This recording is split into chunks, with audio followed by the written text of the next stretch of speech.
Are we doing the theme song? I don't think so. I haven't done the theme song the past couple times, I don't Okay, think. then I won't worry about it. All right. I think the thing I like about these interviews is that, we just get to have a chill night. No pretenses, just like the regular scroll along the bottom of the screen, reminding people to check out our Instagram that we update so often, and our Threadless and our Venmo. Don't forget our X account, aka Twitter. Oh, yeah. What's going on with it? Because I have don't no I idea. don't do Twitter. I couldn't tell you. I have curated such a lovely Twitter feed that I am not in on any of the hot goss. But he's not changed it. I mean, it still looks like Twitter on my phone. Okay. Supposedly, Microsoft owns the copyright for the letter X. So I don't know if that's true. I don't know if that's true. It's just what I heard. Huh. I guess I would have thought that Apple would have owned that, because for so long the Mac operating system has been OS X. I think Microsoft has it first for Excel because that icon is big X. So they yeah. That makes What sense. we got here, guys? This is welcome to our podcast where we talk about what's going on in the real world. Jeff, how you doing tonight? Oh, I'm doing all right. How are you doing, Katie? I'm doing pretty great. I mean, my girlfriend's not here, but I mean, it'd be nice if she was. She doesn't listen to this podcast. I love you, Becky.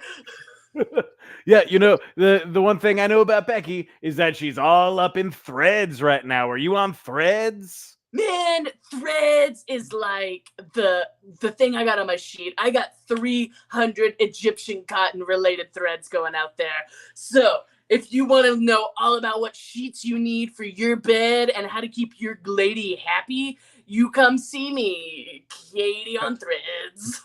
That sounds real fucking cozy. I have never seen an episode of like Joe Rogan or anything like that. I only know them from parody. I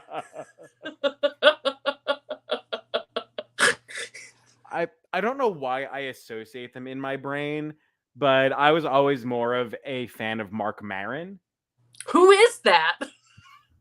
Mark Maron, also a stand-up comedian, a little bit more on the like surly and irascible, neurotic Jewish side than the like jock angle that Joe Rogan ended up taking. Gotcha. Okay. But he would do very like introspective interviews with celebrities, whereas Joe Rogan is Joe Rogan. I have seen only like this. He's the one who does the hot wings, right? No. Who does the hot ones? Sean Evans. Thank you. Okay, never mind then. I have seen a Sean Evans then. Yes. I love hot ones because I love wings. I think I love the way Sean Evans interviews people. He finds really interesting things about them to talk to them about. Oh yeah. But I'm not a huge fan of Sean Evans's like presence. No, neither am I. I like the bit, but not the actor. Yeah. Is there a celebrity, living or dead, that you wish would do hot ones? Ooh. They've been getting some good celebrities lately. I remember when I first started watching it, the Key and Peele one was like it was top notch. Top notch.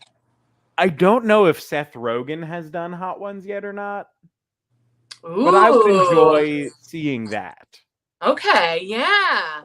Mm-hmm. I think I would really like to see Robin Williams. Like, he would just come up with the funniest little bits for how sticky and hot everything is.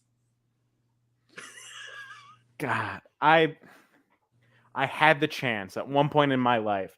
I'm pouring white wine, guys, so if you hear a pour. All right, what were you saying? I had the chance at one point to go see Robin Williams do stand-up live, and I didn't. And then before he went on tour again, he died. Was that the only regret you have in your life? It is one of my greatest regrets. You'll get it.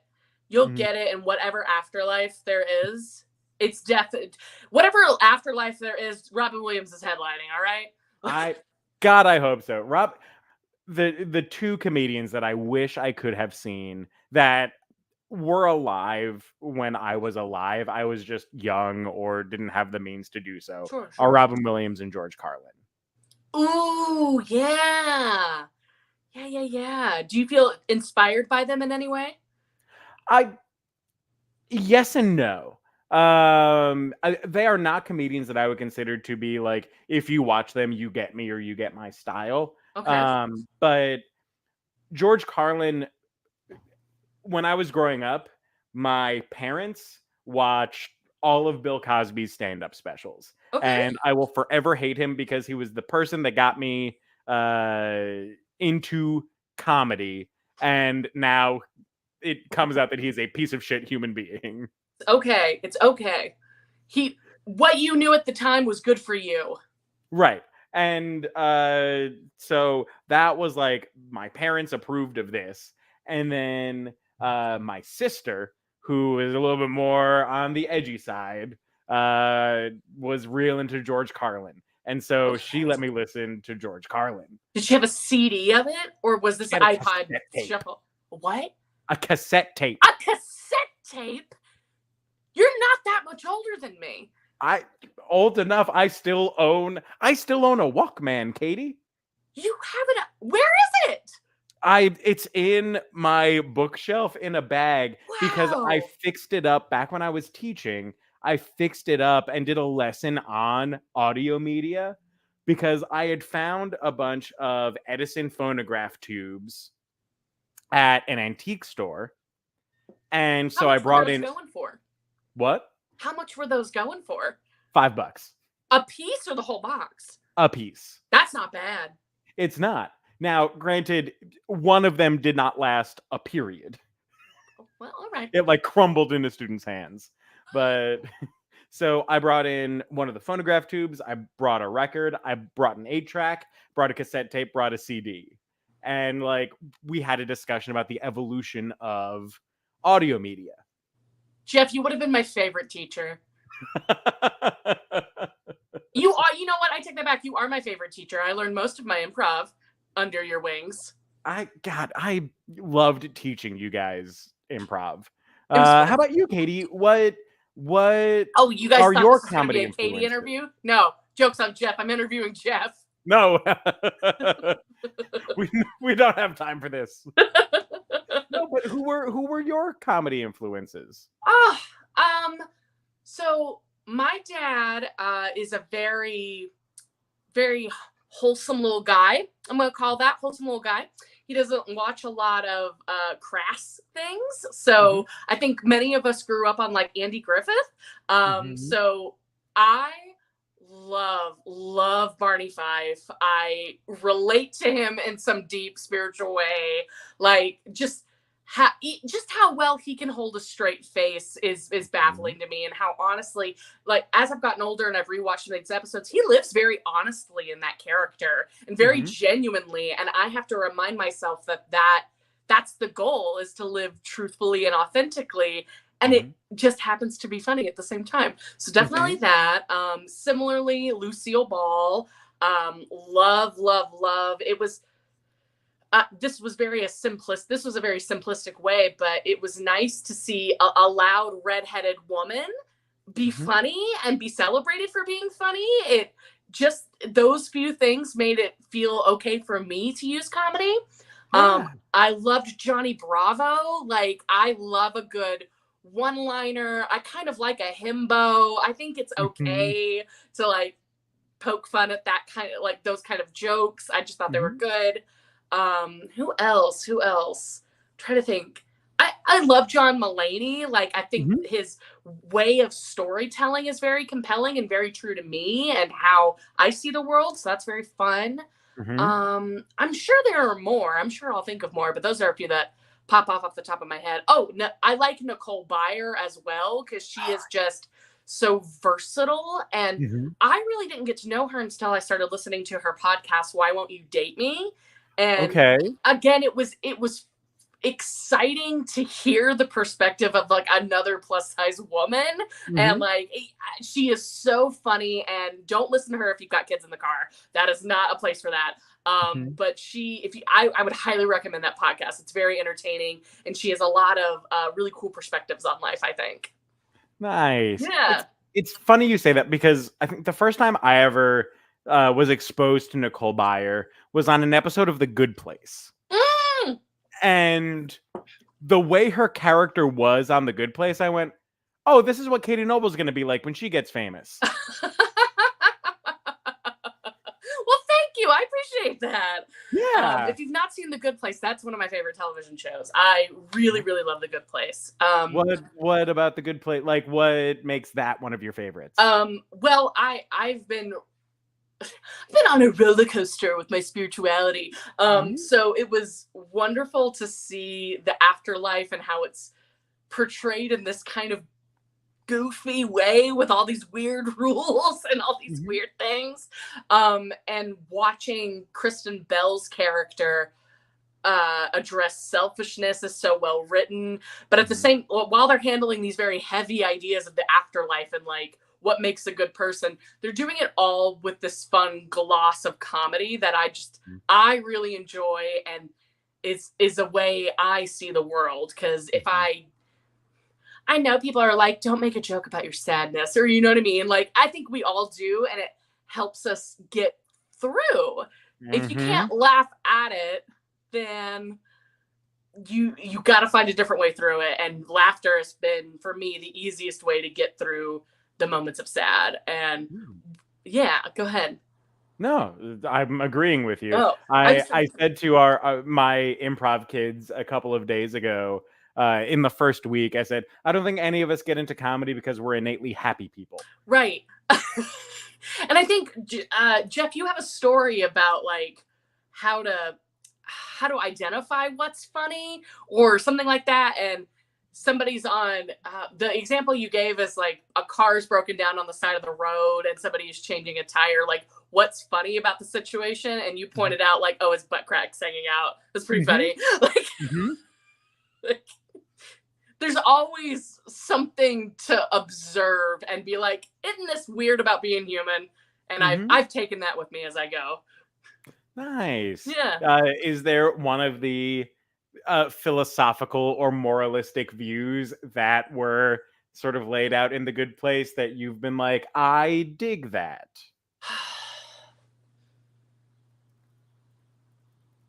That's a really good question. I feel like for anybody who's not seen The Good Place, again, I know I've said it before, I highly recommend it.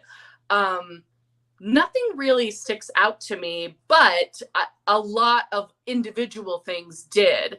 And I think that's what kind of building your own acting style and building your own spirituality and building your own life is pieces that are in pieces or tools from other things that work for you that help make you you. And like, you don't, no, an actor shouldn't only study one particular style. They might lean to one particular style, but they should study all of them because there might be tools in other areas that are good. You shouldn't just listen to one type of media about a subject, because you might hear it in different perspectives and it makes more sense. A good teacher can explain things in more than one way. Like, I just think it helps us identify our unique brains, identify the whole world. So yeah, lots of different pieces made up a nice whole for me. Yeah. Have you read the book that Mike Schur wrote that compiled all of his moral philosophy research? No. It's called How to Be Perfect. Jules bought it for me on Audible. Yeah. And we listened to it together. He narrates it with Kristen Bell and Ted Danson and like the main cast, Jamila Jamil. They all like have little cameos in it. It's but it basically, like, he guides you through the basics of moral philosophy. And not to spoil anything, but it basically culminates in this, like, because the title is How to Be Perfect, Right. and it culminates in this chapter that's basically like, it's impossible to be perfect. You're human. So the actual most important moral philosophical concept that you can master is how to genuinely apologize for when you mess up. And like it lays out all of this great moral philosophical stuff, but that is the ultimate part of the book, is like, learn how to apologize. Because we're only human. Like, Right. we're only human, babies. It's Mhm. okay. That does, you're gonna make mistakes. And I wish that if I could go back to like my younger self and tell her certain things, it would be specifically in those words that you are a Mhm. human, you will make mistakes. It is okay. You're Mhm. supposed to. Yeah. Like, yeah. And now for something lighter. No, we just dove right into that. I love that. No, this is what we do this for. For That's a good place. everyone that's just joining us, we're here tonight. We're having a bit of an interview with Katie Noble, though she keeps trying to turn it around into an interview of me, and I am easily baited into talking. Well, and I like to listen to Jeff. You spent almost 3 years having to listen to Jeff. It's about time we listen to Katie. I like listening to Jeff. I'm one of your top 5 favorite improvisers, which I think is amazing. Absolutely, I'm putting that on all of you because there are 6 of us on IT Crowd, so I'll let you decide. But I know I'm top 5. I'll let you decide. You know what? 6 spot. That's a confidence that 2017-year-old Katie would not have had, and I'm so glad about it. She did not have 2017 Katie did not have that confidence. No. Alexis is watching from the airport. Airport? I'm not going to the airport. That's for Alexis. But Alexis says, I know you're talking about morality, but I want to know Katie's ranking of the IT Crowd of easiest to hardest to kill. Oh, easiest to kill? Mm-hmm. To kill? I'm going to say to kill in a fun, like you're watching a cartoon superhero cartoon thing, right?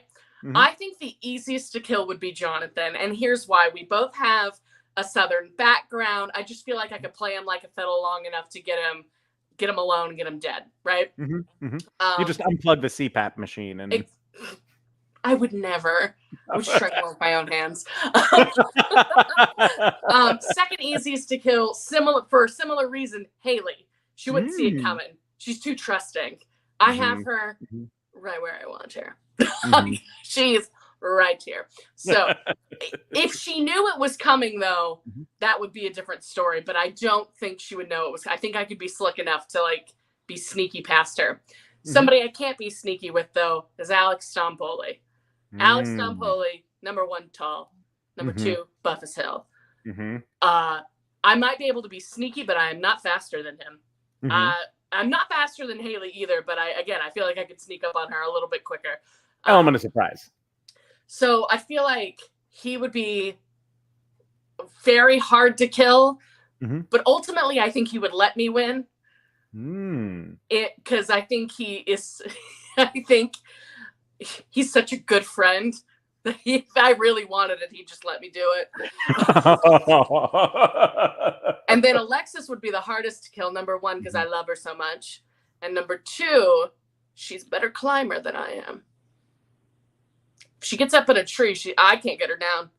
Yeah. And the number 1 hardest to kill would be Jeff. I just couldn't do that to Jules, really. That's what it comes down to. Yeah. My love for Jules outweighs my want or desire to kill Jeff. I'll take that advantage. I'm happy to ride off the coattails of my more successful wife. But yeah, Alexis, I hope that helps. You would be the second hardest to kill, but only because I love Jules so much, and I don't want to. I've never seen Jules cry, and I'd like to keep it that way. In a good way, I've seen Alexis cry, like out of happiness and joy. Aww. And that's the only way I want to see her cry. Yeah. So this is going to be a tearless murder of Alexis. Here's the thing, I don't even think I'd be able to murder Alexis. I think she would stay up in that tree or just like get away from me. Mm-hmm. You know what I mean? I would never Yeah. be able to find her. Where in the world is Carmen Sandiego? Alexis would hide. Mm-hmm. Not because she's cowardly. I want to put that out there. It's just because she doesn't want to kill me. But in this situation, I have to kill her. Mm-hmm. Yeah. So I think she would hide to try and spare me my life. That's valid. Thank you. Haley says you'd be the easiest to kill, so you could use that to your advantage so easy. I could kill myself. I mean this in a joking manner. If I were a third party, a not Katie Noble, looking at this group, I would be the easiest to kill. I'm very trusting, easily food motivated, can't tolerate a lot of pain. It might be hard to hide the body because I'm a big screamer, and then you'd have to drag me somewhere. But I would be the easiest to kill. I'd give up pretty quickly. Oh, Alexis is taking it back. She says hardest because of morality. I stand by my answer. I stand by it. I would be the easiest to kill, though. I don't look around. If you get me, you say that there's something in the middle of the street that's shiny, I'm probably going to go for it. I probably would. I know myself. What about you, Jeff? It's important to know yourself. It is. What was that? What about you? Who's the easiest to kill? Who'd be the easiest to kill? Outside of me. I think morally, Alexis would be the easiest to kill.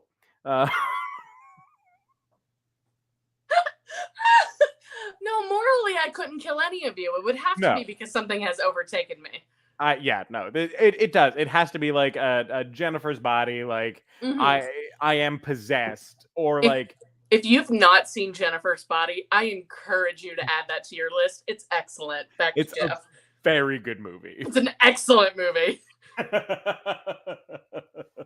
It's very well done. I enjoyed it. No, here's the thing. I would have to go for Alexis first because Alexis is the biggest threat. You know, see, that's why I would want to bide my time too. I would need time to build up my skills, kind of like what's Scott Pilgrim versus the World? Like, I got to start off with the easiest and work my way. I got to gain some skills before I get to Alexis. Make it a good fight. Okay, Katie. In Scott Pilgrim, right? Scott had to fight through the, what was it? 7 evil exes? 7 evil exes, yeah. What would someone have to fight through to date you? Doesn't have to be evil exes, but what would someone have to fight through? A bowl of spaghetti, a good playlist that's musical theater heavy, my bed, my cat, a device with which one consumes the devil's lettuce, probably a few of my friends, like in one Red Rover line, they'd have to break through. Like the Friends form a Voltron. And then myself. And then last but not least, myself. I don't think I've ever given it that much thought. So thank you for that. I'm trying to interview you. I'm, gotta get you thinking. Get in your head. These synapses are going. All right. I do want to catch up on the saga that made you famous on TikTok. Has anything new come of the passive-aggressive laundry room notes? Unfortunately, no. I have no updates. I wish there was some drama. I wish I could stir the pot a little bit, but nothing. Nothing has come through. No. I did recently buy a new dishwashing detergent, which I think smells good, but that's the closest thing I've got to an update. I was wearing this outfit though in the remake that I did. I need a new TikTok idea. If you have an idea for me to do on TikTok, drop it in the chat. I'll make sure to credit you in the comment. But there you go. yeah. I think the only person in the chat right now is Alexis. Thank God. And Alexis That's the is only person I mad wanted to because I talk said to. that I would kill her and then did not continue my ranking. That's true. That's true. After Alexis, who would you kill? Oh God. All right. I think after Alexis, in terms of ease, I would probably have to agree with Jonathan. But again, element of surprise. Like, because here's the thing, of all of you, Jonathan is the one that I talk to the most frequently. And so like Jonathan is the one that I know that like I would be able to get under the defenses of, you know? Same. So like, He's not gonna see it coming. Right. After that, I would probably have to say Haley. Yeah. Only because I have been invited into her home before, and much like a vampire, now that it just gives me access. And like, think you would have to come all the way to Chicago, and she would be so excited just to see you. She would not think anything nefarious was happening. Right. Yeah. So then I was while I'm out in Chicago, might as well get me. Might as well get you. It's fair. It's fair. Two birds, one flight. Right. And then I would probably have to wait to get back in order to kill Alex. But Alex has had so much time to gain some revenge energy because you've killed Alexis. Oh, here's the thing. I don't think I could successfully kill Alex at that point. Gotcha. I see. Yeah. That's like final boss kind of sure. energy. So like unless I was gone for so long that it sort of became what the Count of Monte Cristo kind of situation, you know? I don't. That's one of the books I've lied about reading. What other books have you lied about reading? Pride and Prejudice. Okay, but have you at least watched the like miniseries?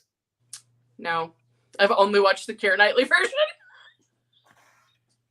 And I think the miniseries is Haley's favorite, and like I'm like, yeah, I'll watch it eventually. I haven't done it yet. Why have you avoided it thus far? I'm like, I've seen it. You know what I mean? I'm like, it's Pride and Prejudice. I really need a miniseries about it. I loved the Keira Knightley version. Hey, I don't need to see it again. Yep. The only reason I watched the miniseries was to avoid reading the actual book when I was in high school, because I was told that the miniseries was so thorough you didn't need to read the book. Maybe that's why I don't want to read the book at all. What else have I lied about reading? Heart of Darkness. Never read that. I did like Fahrenheit 451. And I did like Brave New World. I loved Brave New World. Me too. Have you lied about reading any books? This is your moment to confess. I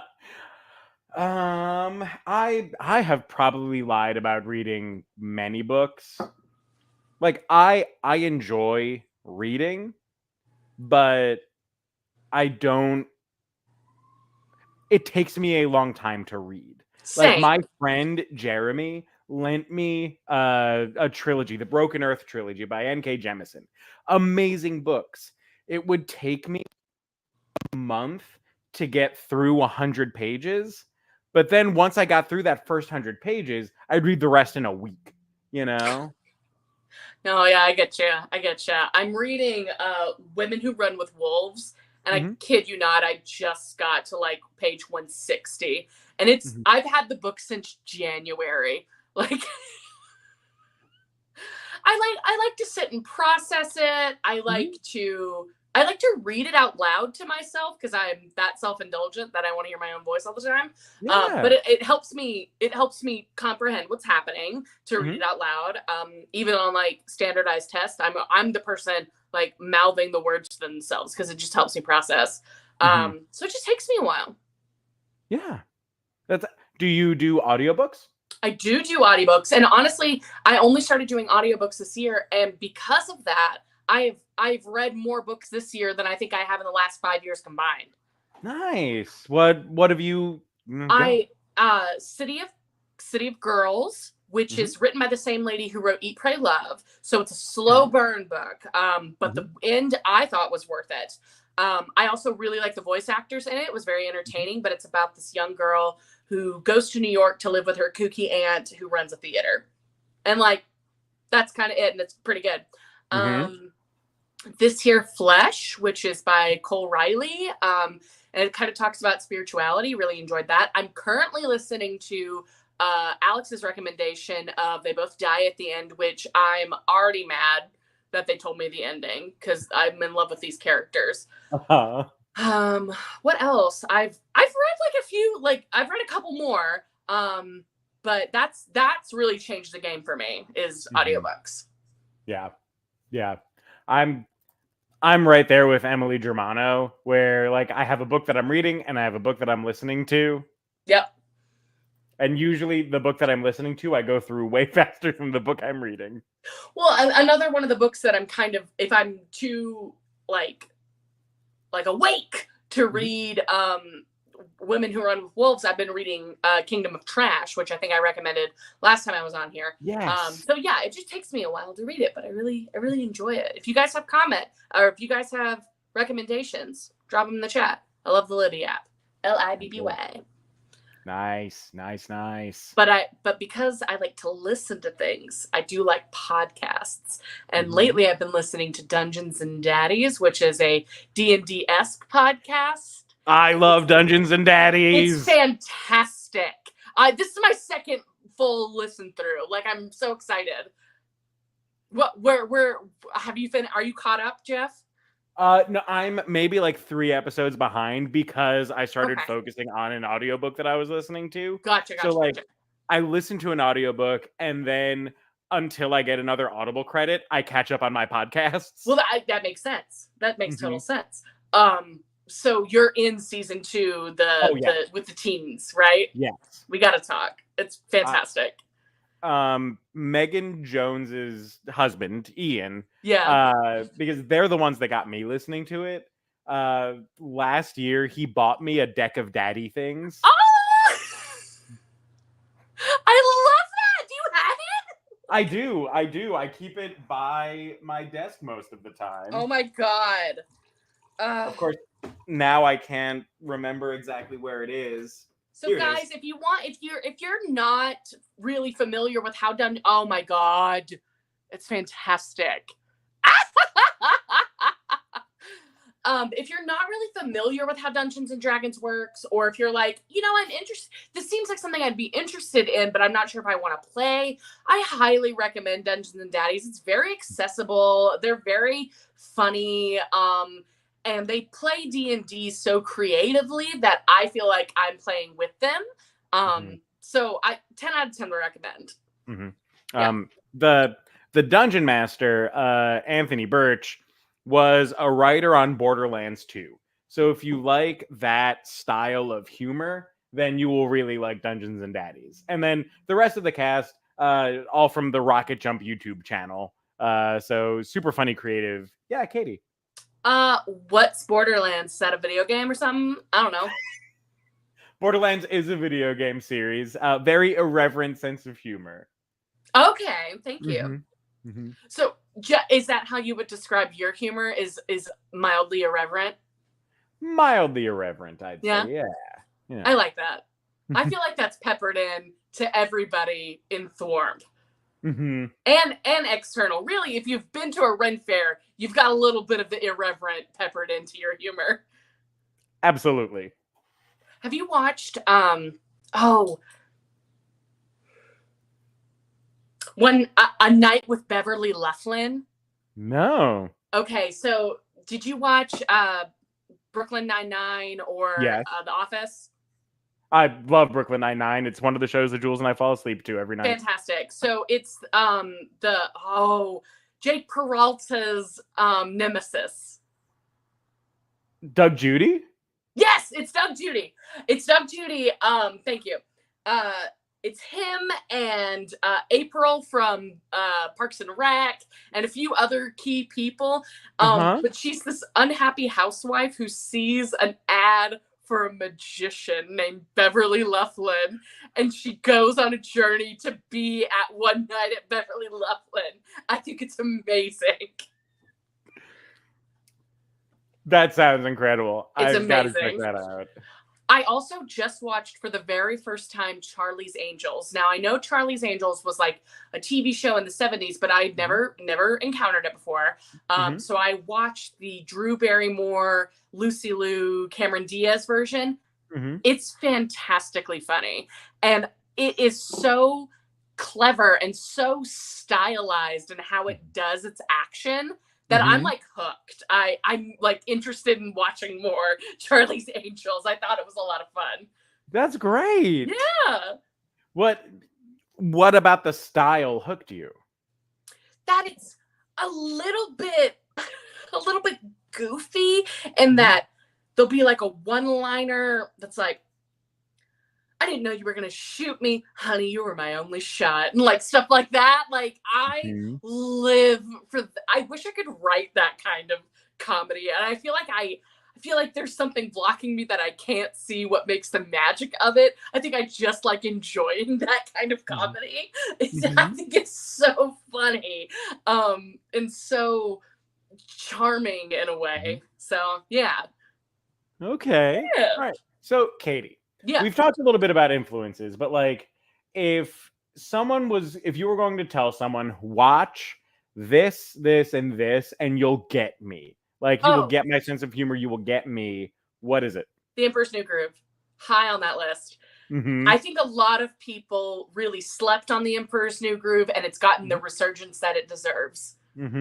This kind of situational, again, an irreverence of sorts, like it, but like a wholesome irreverence. Like you're not dropping the F word every other minute, but you're finding moments where internally the character's thinking F.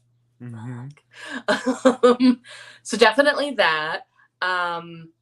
I really like Mission to Zix, which is a sci-fi improvised podcast. 5 seasons. I think it's really silly, and I think how they take something that's really serious and then go and boom up like that. I think it's very kooky, and I enjoy it. Yeah, if something is kooky, I'm into it. Lastly, a goofy movie and an extremely goofy movie, like together. I really love cartoons and the heightened stakes of a cartoon. I feel like it's something that we don't get in everyday life. And as I've gotten older, the more I realize that there are a lot of people who think that they're in cartoons because they'll react to something very minor. Hey, there's a leak in the bathroom. Would you mind letting facilities know? With the energy of a Goofy movie. And the fact, I was like, I want to live in that person's world where I love that. I think it's a fun way of looking at the world. I don't know. I hope that helped. I don't think it did. Yeah. No, it absolutely did. Yeah. I have yet to see an extremely goofy movie. What? Sell me on it. What? Picture it. Max is going to college and he doesn't like his dad anymore. Goofy gets let go because he was a blue collar worker. He gets let go from his factory job because AI's coming in to steal the jobs. Well, I thought Goofy was a photographer at a department store. No, he ends up losing that job and then he becomes a factory worker making ducks. And then he's like, Goofy's like, I don't really know what to do. I guess I'm going to go to college with my son. And Max is really into skateboarding. So he's trying to get into like the X Games. And he's like living college life with his dad, essentially. So while Max is focused on, like, there's this enemy in a frat who thinks he's all that, and he's not. PJ ends up dating a poet. Our cheese guy, I think, ends up getting a girl too. But Goofy falls in love with the librarian, and they relate together on disco. It's so cute. Okay. It's very charming. It's animated Rodney Dangerfield back to school. Yeah. Yes. That's cool. All right. I'll give that a watch. It's so charming. It's now, so darling. I know that you are passionate about cartoons. I love a cartoon. You are one of the foremost experts on Avatar: The Last Airbender. I'm one of the experts without a podcast. So I grew up like in the prime Avatar: Last Airbender. Like, it was made for my age group. It was perfectly aligned with like my demographic, and like really loved it. Loved it so much that I had a VHS in like 2003 or whenever it came out. I feel bad. I don't know the year it came out. It was later than that. It had to be like 2005 or something. But I had a TV with a VHS player in it that I would pop in, and I could record my episodes so that when my parents were dragging me somewhere I didn't want to be, I still get my episodes. So this was pre-DVR. Actually, I think we got DVR about halfway through season 2, and I still only did it on the same VHS tape, just like taping over and over and over, because I didn't want my brothers deleting my shows. I didn't want my brothers deleting my shows. But I loved it, and there wasn't good merch at the time. And then Korra came out when I was in college, and I fell in love with Korra while in college. But then again, nothing really happened until, as you all know, 2020 lockdown. Avatar got put onto Netflix, and an entirely new generation of kids got to see this wonderful cartoon that like deals with very serious issues, but it's also like goofy and fun.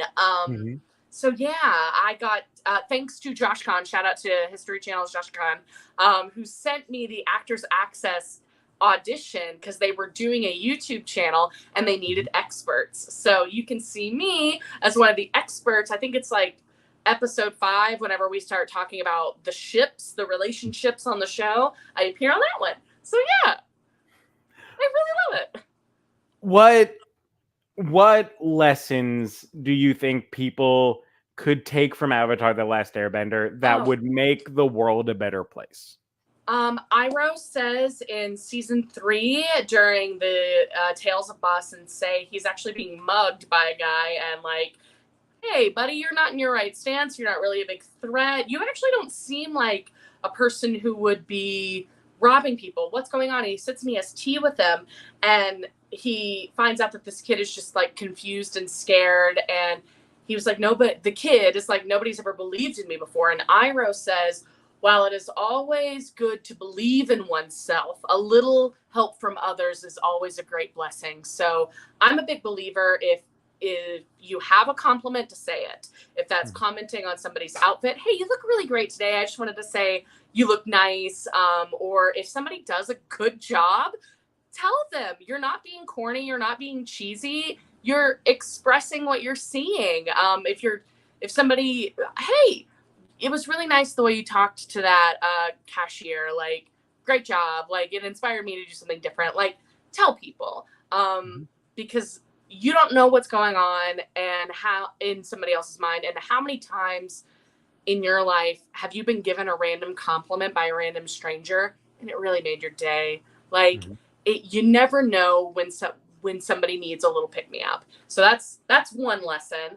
Another lesson is this isn't necessarily spelled out, but Aang is a vegetarian. He lives by these monk rules of no violence and stuff like that. And people will contradict me on that. And you can come at me in the comments like, yes, Monk Gyatso, in theory, you could think that he killed all these people, but like, they are ultimately a pacifist society, you can do so much with your words, and your words are very powerful for good and for evil. So just kind of reminding people of that, I think, would be that you have more power than you know, and that everybody deserves at least one second chance. And I understand that people are in situations in their lives where they can't afford a second chance for their safety, for their health, for their whatever.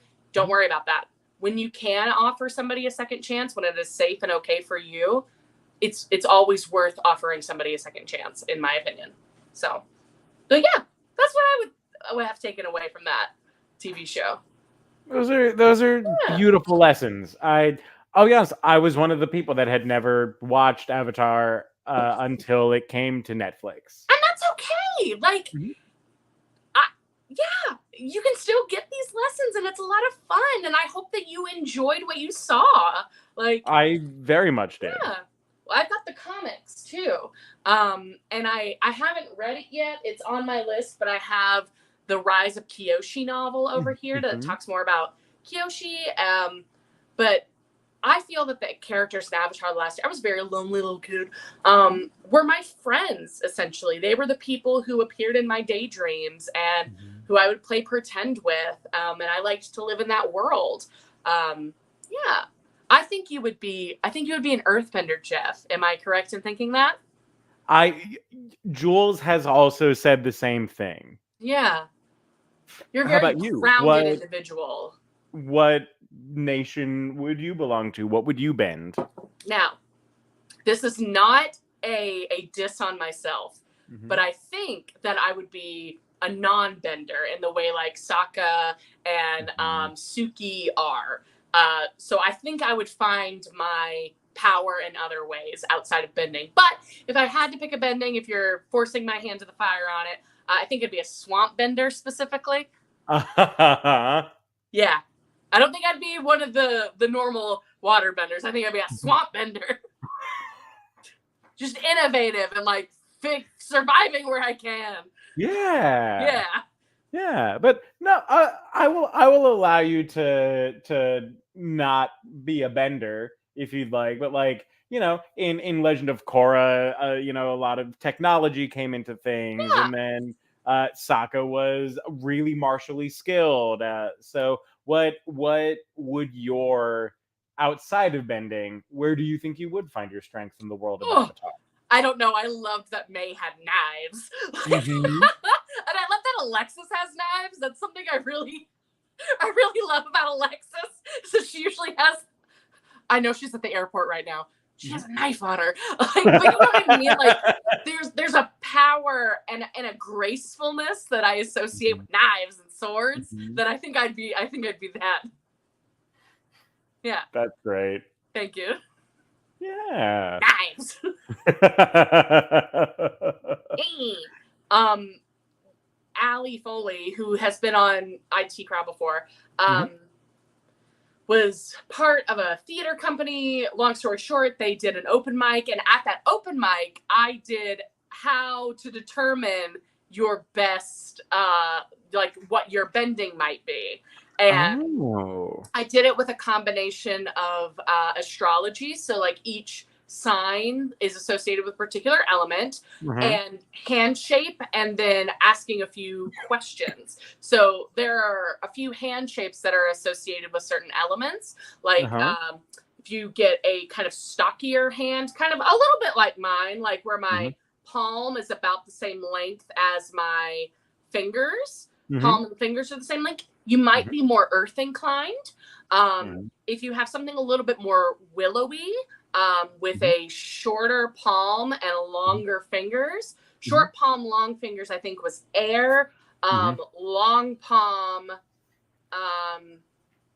and like long fingers was water. And then like wide palm, long fingers was fire. But like equa palm, equa fingers, typically earthish. Yeah. Okay. What about big palm, short fingers? Big palm, short fingers, I think, was air. Okay. So, you could be a very charming airbender, though, Jeff. You talked astrologically. I'm pretty sure Aquarius is an air sign. Aquarius? Mm-hmm. It's the water bearer, but I'm pretty sure I'm not very I don't know astrologically if you know inclined. in the comments, let us know. I There don't you go. actually know. I think my Mhm. instinct would be that it's a water sign Mhm. because Aries is a fire sign, Leo is a fire sign,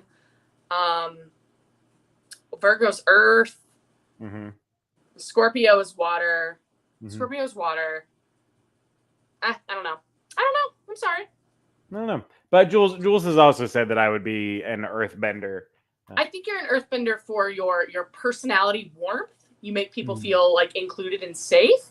Mhm. I think also you would be earth because you have a very specific point of view, but it can still be moved. Like earth, guys, our mountains are getting shorter. Earth is always moving a little bit. So Mhm. earth is not as stagnant as you think it is. So while Jeff is very focused on what the plan is, that doesn't mean he's immovable. Yeah. So Interesting. yeah.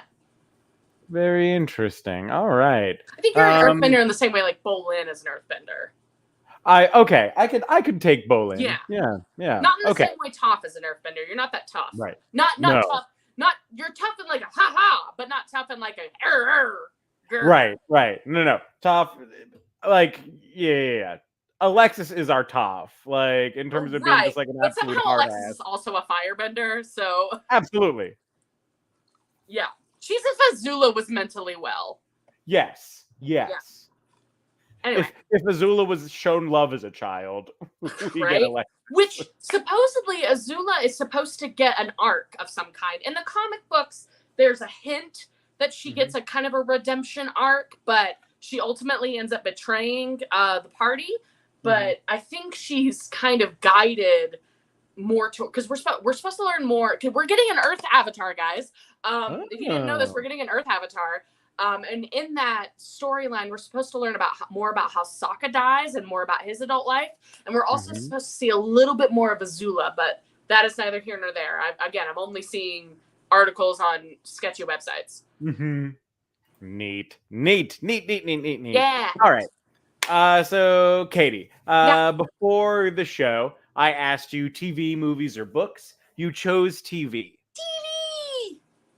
What is the first TV show that you can remember watching? Oh, Blue. Blue's Clues? Absolutely. Like my mom would be getting ready to take me to kindergarten and I would be sitting on her bed watching Blue. Yeah.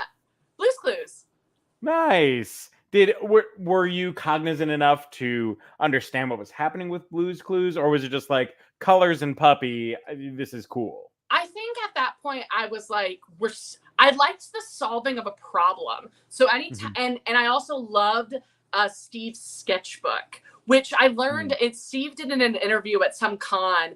Apparently, it's not him doing all the drawing; that they cycled through so many artists because it's very difficult to get that perfect shape in one shot. Yeah. So they cycled through a bunch of different artists. Wow. Yeah.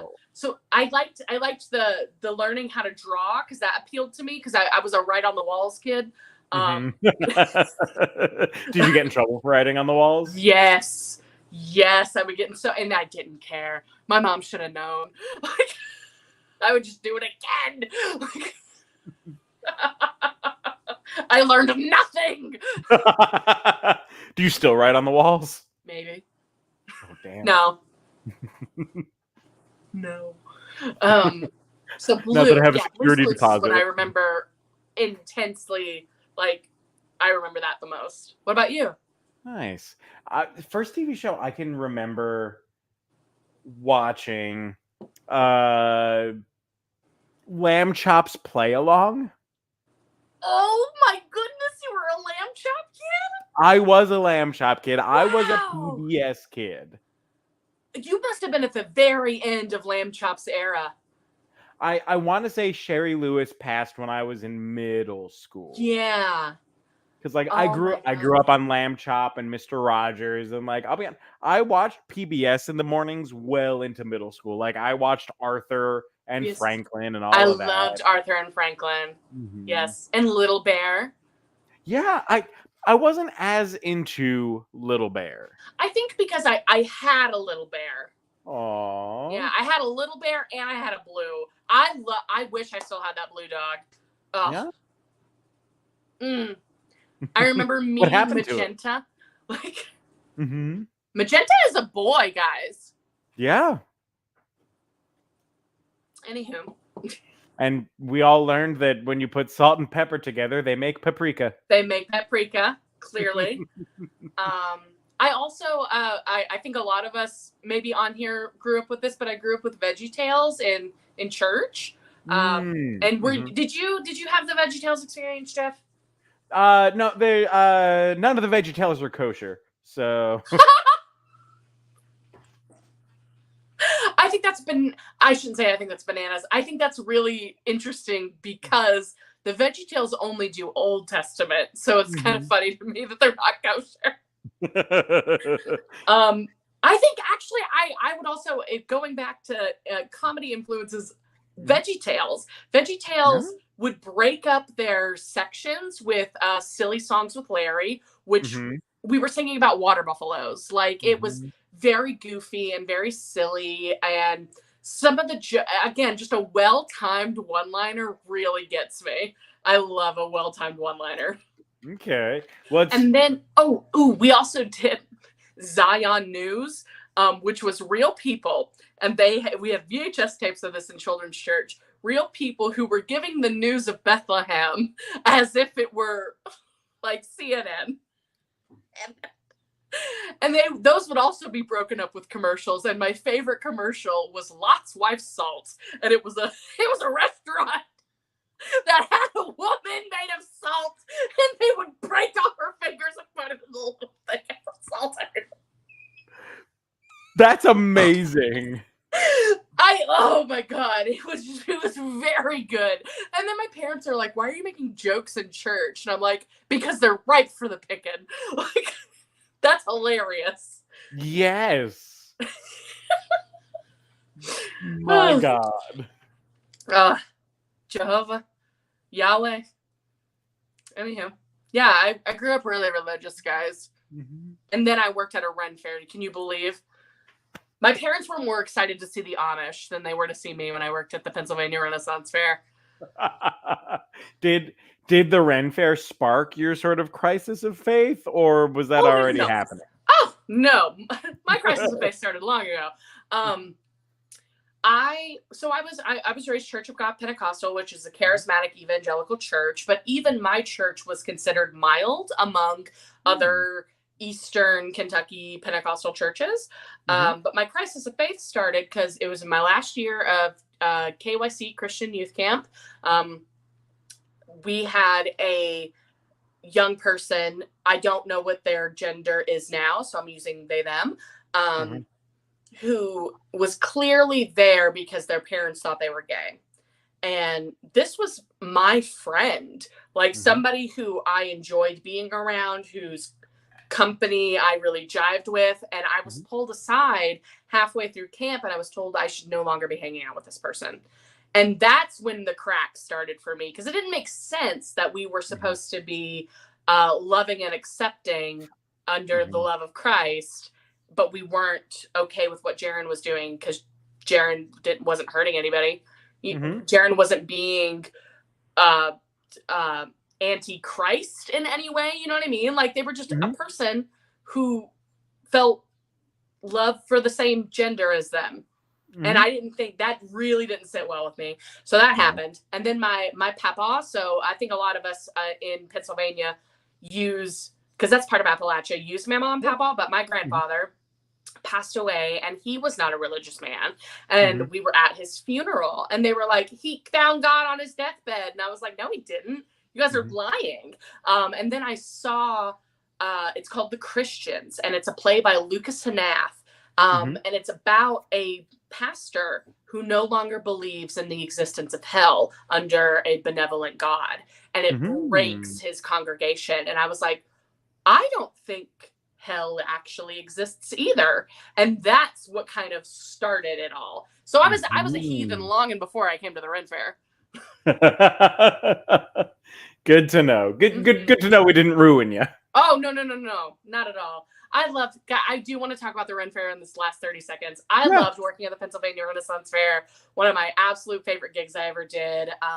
The first year I got to be Zach Mender's wet nurse, aka Henry VIII, as he got crowned. It was so much fun, and I had never felt so supported in my art form until meeting these bunch of kooks. And then my grandmother passed away, and then these kooks still loved me. Even though I came back second year with a little rain cloud over my head. I got cast as Mabel Stone, who was a chimney sweep, and the sister to Nicodemus over here.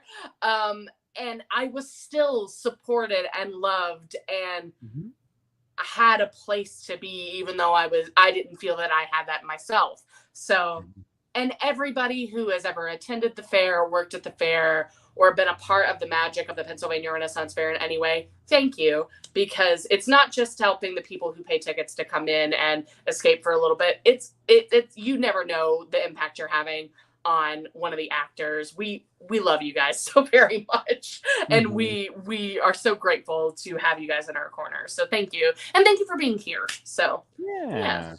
So what is something from the Ren Fair that you have taken with you as you've moved on to Chicago and you're in the professional theater world out there and doing your own thing? What is something from the fair that you've taken with you out there?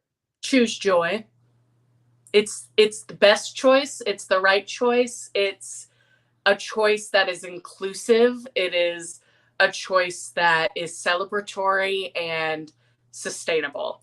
If you choose joy, other people will choose joy. And Jeff would use this as a way of interacting with patrons. Like, hey, don't call patron a cotton-headed ninny-muggins. Like, choose joy and make it something good that they are a part of.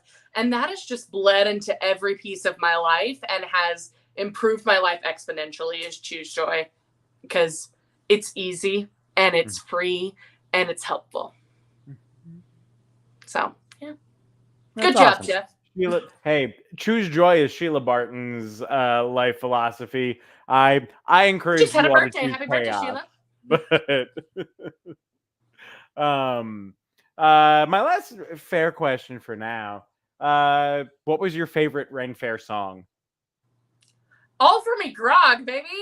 Me jolly jolly grog. Except I will say a close second is Wild Mountain Time, which we only did, which I only did in 2017, because I remember in one of our last rehearsals, all the actors decided to lay down on stage during Wild Mountain Time. And it brought me so much joy that I started crying on stage to see just this group of people at peace and joyful and having a good time. I'm crying now. And it's a memory that lives very deep in my heart and that I love so much. Aww. Yeah. But all for me grog. Solid choices. Solid choices. Look, I too love Wild Mountain Time, and it's not just because it's a song that Jules sings very beautifully at the end of every fair day now. She does. But Wild Mountain Time in 2014, my first year on the professional cast, was the song where I realized that I could do anything. Like, you can. It was one of our finale songs, and I was playing Diggory Stone, the stonemason. So Nicodemus was the second stone that I played. Technically, I think Nicodemus and Mabel's like great grand nephew, because 2013 was the last Elizabeth year before we switched over to Henry. I gotcha. But Chris Koya and I played. I was a stonemason. She was like the Shire printer. But we realized we're not the king. We're not the queen. No one's paying attention to us during finale. No. So during the sweetest song that is Wild Mountain Time, about halfway through the season, we decided we would start taking each other's clothes off on stage. And we were like, we'll do this until we get a note. And we started small, and then like I had unlaced her bodice. She had taken my vest off. Like, what was it? Oh, and we'll all go together. And we were taking each other's clothes off on stage. And no one ever noticed. No one noticed. So the moral of the story is for you out there, pay attention to the peasants too. They will give you a show without you asking. Oh, that was delightful, Jeff, and I'm so grateful for the PA Ren Fair because it led me to someone as lovely as you. And it gave me, look, the fair has given me all of you. It's given me the entirety of the IT crowd and all of our incredible audience. Even the members that don't perform with us anymore. I am grateful. I'm so grateful to have worked with everybody. Yeah, me too. I still have the shirt. I wear it all the time. The Fantasty shirt. Oh, I have a Thwomp shirt. Yes. I have an OG Thwomp shirt, but I love it. I still have my Thwomp shirt. Is there anything else you guys want to ask before I mosey on out of here? I mean, it's your 5th favorite improviser. Top five, baby, top 5. Yeah. Anyone in the comments have anything they want to ask Katie? I have a final question that I could ask, but it's always nice to get questions from you all if you have them. Alexis is probably already on her plane. I hope so, because she was supposed to be like in the air already. Bless her heart. Her flight got delayed by like 2 hours. Oh my god! Oh, I hate. Listen, I'm afraid of heights, right? Like, I don't do Ferris wheels. I don't do tall buildings. Really? I'll do a plane, okay, though, because I know the second I put in that seat, I'm like, if I die, it's God's will. Like, I just accepted it. I've accepted death on an airplane. Like, but if I'm on a Ferris wheel, I was like, nah, I don't need to do it. I'll fight a little harder.